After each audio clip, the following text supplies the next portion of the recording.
Thank the member and call the member for Denison.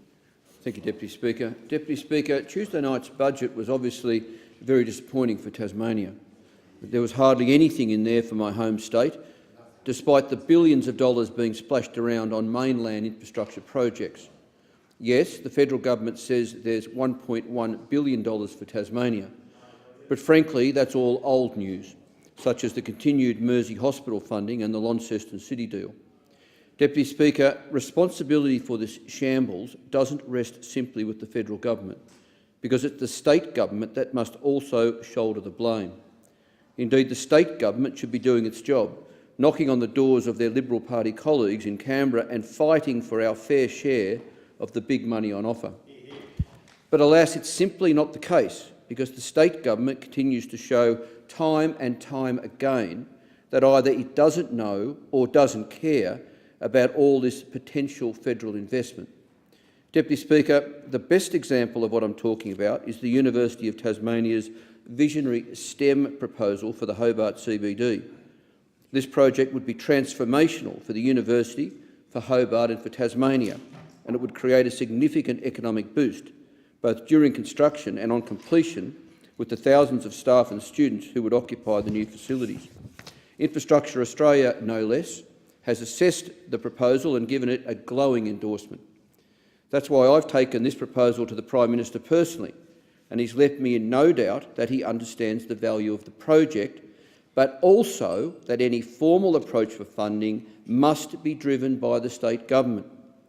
But, Deputy Speaker, when I've communicated this to the Premier's office, directly and in the media, there's been a deafening silence, because state parliamentarians simply don't get it, or their staff are running the show and running it badly, or that the lot of them regard the public interest as some sort of political plaything and are leaving the big federal funding announcements until closer to the state election. Light rail is another example, Deputy Speaker. Indeed, a northern suburbs link would be a tremendous benefit to Greater Hobart and link communities, save money, ease traffic congestion and help clean up the environment. And all this when we have a Prime Minister who's so openly enthusiastic about rail and who understands so clearly the benefits it would bring. Except here we are in the afterglow of a budget that saw billions spent on rail and not 1 cent of which went to Hobart and to Tasmania for the restoration of passenger rail. And why, Deputy Speaker? Simply because the current Liberal state government, like the Labor government before it, has failed to put in any funding submission to the federal government. Moreover, just last week, Deputy Speaker, we saw the extraordinary revelation from Defence Industry Minister Christopher Pyne that Tasmania could be missing out on defence contracts because the state government isn't coordinating the sector. So valuable defence contracts, for example at Prince of Wales Bay and in the north of the state, are going begging, despite the fact that this is a world-class defence manufacturing precinct at Prince of Wales Bay, and suppliers like Incat and Taylor Brothers have the capabilities and the skills to deliver defence work. And there's more, Deputy Speaker. For instance, there's no money in the budget for the Bridgewater Bridge upgrade and nothing for water infrastructure. Frankly, the community wants to see a government that fights for its fair share of federal funding, and you would think having a Liberal government in Hobart and another one in Canberra would work in our favour, but obviously it doesn't.